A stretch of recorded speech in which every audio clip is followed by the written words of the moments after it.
अस्सलाम वालेकुम and good morning everybody. मैं आप सबको केमिस्ट्री की क्लास में खुशामदीद कहता हूँ। आज का जो हमारा टॉपिक है VSEPR theory, valence shell electron pair repulsion theory. ठीक है, इससे पहले मैं थोड़ा डिटेल में जाना चाहूँगा, आपको थोड़ा प्रीवियस जो डिराइव्ड नॉलेज है उसके बारे में आप लोगों को बताना चाहूँगा कि ये बात तो अंडरस्टूड थी कि केमिकल बॉन्ड जो बनता है ये अपोजिट चार्जेस के कॉम्बिनेशन से बनता है, लेकिन कुछ ऐसे मॉलिक्यूल्स थे जिसको हम होमो एटॉमिक मॉलिक्यूल्स कहते हैं। फॉर एग्जांपल O2, H2 या Cl2 जो दो सेम एटम से बने हैं, उसके बारे में थोड़ा ये डाउट था कि ये कैसे बनते हैं।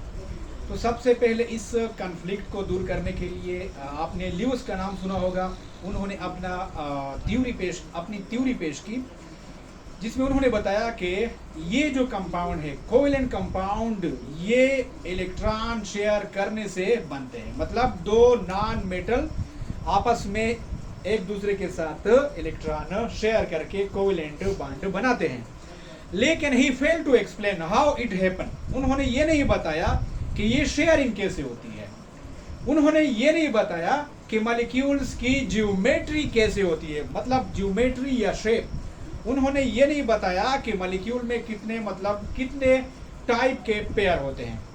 ठीक है, तो ये जितने भी ड्रॉबैक है या फ्लॉज है उसको ख़त्म करने के लिए एक जो है हमारे पास वेस्पर थ्योरी, और दूसरी है वैलेंस बॉन्ड थ्योरी, और जो मॉलिक्यूलर ऑर्बिटल थ्योरी है। ये तीन थ्योरीज जो है ये लॉन्च हुई, और जितने भी सवालात थे कोवेलेंट कंपाउंड के बारे में उसके जवाबात देने की कोशिश की गई। तो यहाँ पर जो it was put forward bye गिलेप्सी and नाइमो, उन्होंने valence shell electron pair repulsion theory launch की।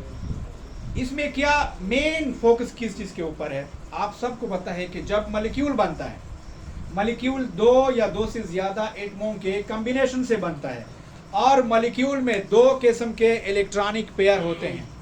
आइए हम देखते हैं। ये वाटर के एक मॉलिक्यूल है। ठीक है, वाटर में ऑक्सीजन के ऊपर दो लोन पेयर है और दो बॉन्ड पेयर है। तो इसका मतलब है कि एक मॉलिक्यूल में लोन पेयर भी हो सकते हैं और बॉन्ड पेयर तो होंगे जरूर, क्योंकि बॉन्ड पेयर के थ्रू ही मॉलिक्यूल्स बनते हैं। कुछ ऐसे मॉलिक्यूल है फॉर एग्जांपल NH3 जिसमें सिर्फ एक लोन पेयर है और तीन बॉन्ड पेयर है। कुछ ऐसे मॉलिक्यूल है जिसमें सिरे से लोन पेयर कोई भी नहीं है, चारों के चारों क्या है मतलब बॉन्ड पेयर है। अब हम देखते हैं बॉन्ड एंगल या मॉलिक्यूलर ज्योमेट्री या शेप ऑफ मॉलिक्यूल किस चीज के ऊपर डिपेंड करते हैं। जैसे हमने पहले भी कल भी बात की कि अगर हम काइट पतंग की शेप की बात करें तो उसका एक ऐसे रोम्बिक शेप होता है, लेकिन जो स्टिक है अगर इसकी जो एंगल है हम इसको चेंज करें तो एंगल चेंज करने से किसी भी ऑब्जेक्ट की जो शेप है वो चेंज हो जाती है। तो it's all about bond angle, मतलब directly object of any shape of any object is directly related with the bond angle। ठीक है, तो अब सबसे पहले हमने ये देखना है कि what is bond angle। angle between central atom and a substituent atom। किसी भी मॉलिक्यूल में दो तरह के एटम होते हैं, एक सेंट्रल होता है और दूसरा जो होता है वो मतलब अप्रोचिंग, इनकमिंग, या इसको हम सब्स्टिट्यूएंट भी कहते हैं। फॉर एग्जांपल H2O में एक ऑक्सीजन है और दो हाइड्रोजन है। तो इसमें सेंट्रल एटम को हम कैसे आइडेंटिफाई करेंगे? तो इसका एक फार्मूला है। सेंट्रल एटम वो होता है which is least in number, जो तादाद में सबसे कम हो। यहाँ पर दो हाइड्रोजन है, एक ऑक्सीजन है, तो ऑक्सीजन क्या हुआ? सेंट्रल एटम हो गया। ठीक है, यहाँ पर NH3 में नाइट्रोजन एक है, हाइड्रोजन तीन है, तो नाइट्रोजन सेंट्रल हो गया। CH4 में 4 हाइड्रोजन है, 1 कार्बन है, तो सेंट्रल कौन हुआ? कार्बन हुआ।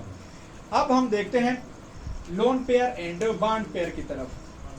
वाटर मॉलिक्यूल में 2 लोन पेयर है और 2 बॉन्ड पेयर है। आपको पता है lone pair they are not localised, they are not fixed between the 2 atom, they are free to move around the atom. ये फ्री है, तो इस वजह से ये ज्यादा स्पेस ऑक्युपाई करते हैं। Got it? समझ में आ रही है? सेकंड टाइप जो हमारे पास बॉन्ड पेयर है, देखो बॉन्ड पेयर जो है दैट इज फिक्स्ड और localised between the two bonded atom, जो ज्यादा मूव नहीं कर पाते, इसलिए बॉन्ड पेयर जो है या बॉन्डेड इलेक्ट्रॉन जो है ये ज्यादा वॉल्यूम ऑक्युपाई नहीं करते। अब देखें वाटर मॉलिक्यूल में टू लोन पेयर है, दो लोन पेयर जो है विच इज नॉट लोकलाइज्ड और which are free to move, वो ज्यादा वॉल्यूम ऑक्युपाई करते हैं, जिसकी वजह से जो बॉन्ड पेयर है वो एक दूसरे के करीब आ जाते हैं, मतलब बॉन्ड एंगल जो है वो कम हो जाता है। और जो बॉन्ड एंगल है वो कितना बन जाता है यहां पर वाटर मॉलिक्यूल में 104, कितना बन जाता है 104। और 104 बॉन्ड एंगल की वजह से जो वाटर की ज्योमेट्री है या शेप है वो बेंड स्ट्रक्चर है। कौन सी स्ट्रक्चर है? Bend structure. सेम लाइक अब हम चलते हैं दूसरे मॉलिक्यूल की तरफ। नाइट्रोजन में देखें, नाइट्रोजन में 1 लोन पेयर है एंड 3 बॉन्ड पेयर है। वाटर में 2 लोन पेयर थे, NH3 में 1 लोन पेयर है, मतलब यहां पर रिपल्शन क्या होगी? थोड़ी कम होगी। जब रिपल्शन कम होगी तो यहां पर एंगल ज्यादा होगा 107, मतलब ये बॉन्ड पेयर जो है ये एक दूसरे से थोड़ा ज्यादा फासले पर होंगे। सेम लाइक यहां पर CH4 में कोई लोन पेयर नहीं है, 4 बॉन्ड पेयर है which are at maximum distance from each other creating 109 angle. ठीक है, अब इसमें कोई बॉन्ड और लोन पेयर नहीं है, तो बॉन्ड एंगल जो है वो ऑटोमेटिकली हमारे पास इंक्रीज होता जा रहा है। चलो, shape of molecule depend upon the bond angle. अब ये तो हमें पता है कि शेप ऑफ मॉलिक्यूल जो है ये बॉन्ड एंगल के ऊपर डिपेंड करता है, लेकिन बॉन्ड एंगल जो है वो किस चीज के ऊपर डिपेंड करता है? वो 3 फैक्टर्स है जिसको अभी हम पढ़ेंगे। नंबर 1 जो है, bond angle is directly proportional to the S character in hybridization. S character in hybridization चूंकि गालिबन 2 या 3 दिन के बाद हम पढ़ेंगे, लेकिन थोड़ा टच में यहाँ पर दूंगा। यहाँ पर मैंने 3 मॉलिक्यूल बनाए हैं, अल्काइन, अल्कीन एंड अल्केन। ये हाइड्रोकार्बन है। क्या है ये? आप सेकेंड ईयर में पढ़ेंगे। ये सेचुरेटेड एंड अनसेचुरेटेड हाइड्रोकार्बन है। हाइड्रोकार्बन तो आप लोगों को पता है कि एज ए फ्यूल उसका इस्तेमाल होता है एनर्जी प्रोडक्शन के लिए। इस तरह मतलब हम पेट्रोल यूज करते हैं, मीथेन कुकिंग गैस है। Hydrocarbon means which composed of carbon and hydrogen. अब यहाँ पर अल्काइन जो है ये एक किस्म की हाइड्रोकार्बन है, अनसेचुरेटेड, जिसमें कार्बन कार्बन के दरमियान ट्रिपल बॉन्ड है। कौन सा बॉन्ड है? ट्रिपल बॉन्ड है। अब ट्रिपल बॉन्ड है, ठीक है। हाइब्रिडाइजेशन का फार्मूला ये है कि total number of sigma bond, total number of sigma bond and lone pair if any. आप किसी भी मॉलिक्यूल में किसी भी एटम की हाइब्रिडाइजेशन कैसे मालूम कर सकते हैं? उसी मॉलिक्यूल में सेंट्रल एटम का total number of sigma bond, अगर उसके ऊपर लोन पेयर है तो वो भी जमा करें, ठीक है। तो उससे जो न्यूमेरिकल वैल्यू आएगी वो हाइब्रिडाइजेशन में फिर हम इसकी कैलकुलेशन करते हैं। अब अल्काइन में कार्बन, इस कार्बन को देखो, इस कार्बन ने कितने सिग्मा बॉन्ड बनाए हैं? देखो, कार्बन कार्बन के बीच में ट्रिपल बॉन्ड है। इस ट्रिपल बॉन्ड में 1 सिग्मा बॉन्ड है, जबकि 2 पाई बॉन्ड है। 1 सिग्मा बॉन्ड इधर और 1 सिग्मा बॉन्ड इधर। टोटल कितने सिग्मा बॉन्ड बनाए? 2। स्टेरिक नंबर हमारे पास कौन सा आया? 2 आया। हाइब्रिडाइजेशन में कौन सा इसके ऊपर? sp, मतलब 2 का मतलब है 1 s orbital and 1 p orbital. तो जब sp हाइब्रिडाइजेशन होगी तो इसका मतलब है कि sp हाइब्रिडाइजेशन में s कैरेक्टर कितना है? ज्यादा है। जितना s कैरेक्टर ज्यादा होगा उतना बॉन्ड एंगल ज्यादा होगा। अल्काइन में sp हाइब्रिडाइजेशन है और बॉन्ड एंगल कितना है? 180। यहां पर s कैरेक्टर हमारे पास 50% है और p कैरेक्टर कितना है? वो भी 50% है।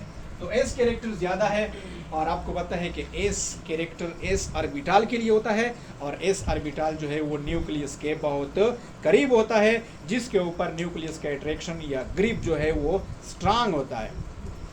अच्छा, अब हम दूसरे कंपाउंड अल्कीन की तरफ आते हैं। अल्कीन वो अनसैचुरेटेड हाइड्रोकार्बन है जिसमें कार्बन कार्बन के मबाइन डबल बॉन्ड है। इस डबल बॉन्ड में 1 सिग्मा बॉन्ड है एंड 1 जो है हमारे पास पाई बॉन्ड। अच्छा, इस कार्बन को देखो, एक हाइड्रोजन के साथ सिग्मा बॉन्ड, दूसरे हाइड्रोजन के साथ सिग्मा बॉन्ड, जबकि एक कार्बन के साथ sigma bond. Total number of sigma bond कितने हुए? 3। ठीक है, आप 3 के लिए कैलकुलेट करो। sp2 मतलब एक s और 2 p। 2 + 1 से क्या बनता है? 3 बनता है ना। तो इसमें s कैरेक्टर जो है वो कम हुए, क्योंकि sp2 में s कैरेक्टर 33% होते हैं, जबकि p2 character 66%, some point something 100 पे हमने इसको कैलकुलेट करना है।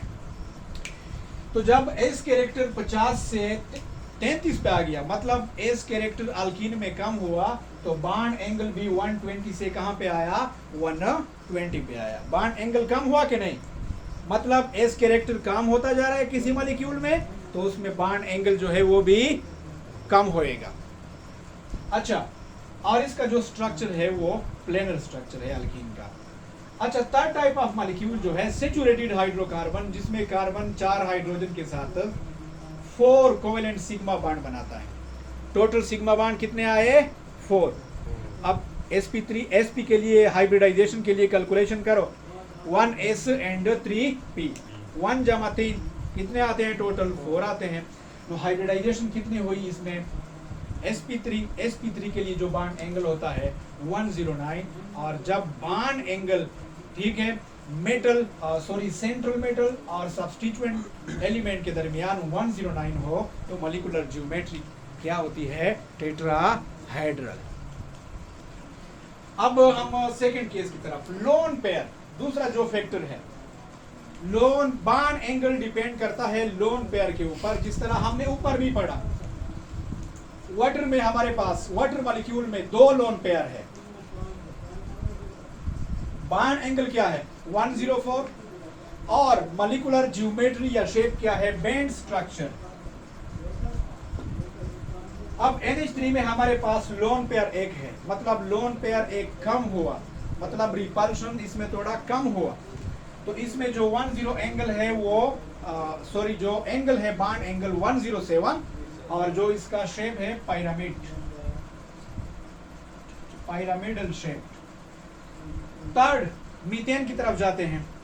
जब इसमें कोई भी लोन पेयर मौजूद नहीं है, 4 बॉन्ड पेयर है, ठीक है, तो इसमें हमारे पास जो बॉन्ड एंगल है 109, और जो इसकी मॉलिक्यूलर ज्योमेट्री है या शेप है वो टेट्राहेड्रल है।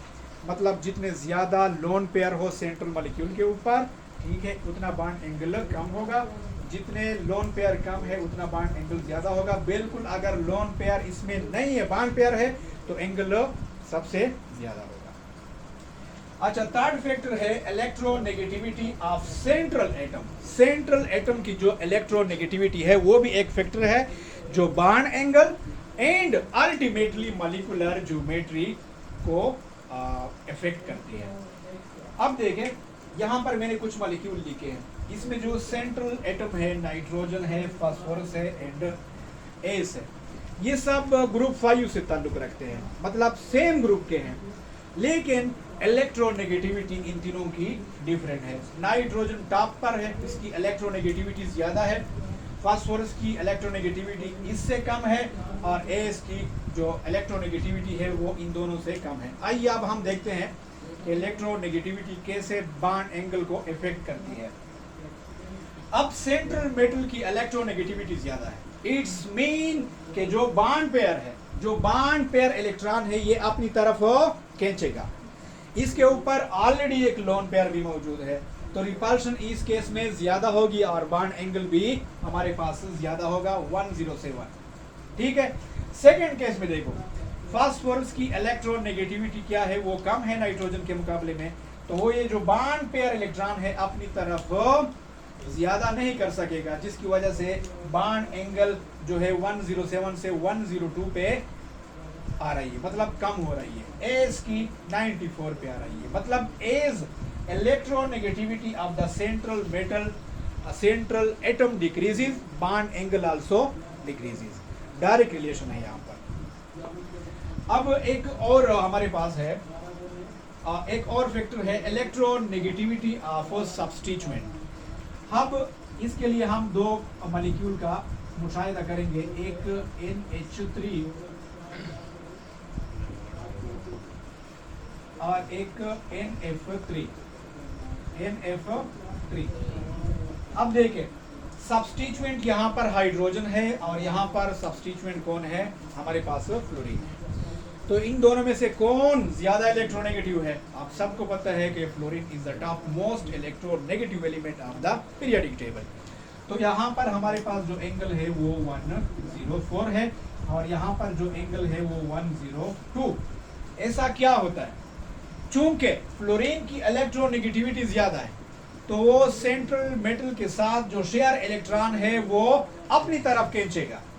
जब वो अपनी तरफ खींचेगा तो सेंट्रल एलिमेंट नाइट्रोजन के ऊपर इलेक्ट्रॉनिक या चार्ज डेंसिटी कम होएगी। जब चार्ज डेंसिटी सेंट्रल एलिमेंट पर कम होगी तो इसके साथ रिपल्शन भी कम होगी और बॉन्ड एंगल भी कम होगा। जब बॉन्ड एंगल कम होगा, चेंज होगा, तो उसकी जो मॉलिक्यूलर ज्योमेट्री है या शेप है वो भी अलग होगी और एक दूसरे से चेंज होगी। ठीक है, तो हमने यहाँ पर तीन चीजें या तीन फैक्टर्स का इन्फ्लुएंस बॉन्ड एंगल के ऊपर पड़ा। नंबर एक, बॉन्ड एंगल, मतलब एस कैरेक्टर इन हाइब्रिडाइजेशन का बॉन्ड एंगल के ऊपर क्या इफेक्ट है, और ultimately molecular geometry and shape पर इसके क्या असर है। सेकंड में हमने पढ़ा लोन पेयर जो है उसका बॉन्ड एंगल के ऊपर कितना इफेक्ट है। एंड थर्ड में electronegativity of central atom and electronegativity of substituent atom, इसका बॉन्ड एंगल एंड अल्टीमेटली जो मॉलिक्यूलर ज्योमेट्री है और जो शेप है इसके ऊपर क्या इफेक्ट है। अनफॉर्चुनेटली वेस्पर या valence shell electron pair repulsion theory जो है ये मॉलिक्यूलर ज्योमेट्री या शेप के बारे में सक्सेसफुल इंफॉर्मेशन देती है।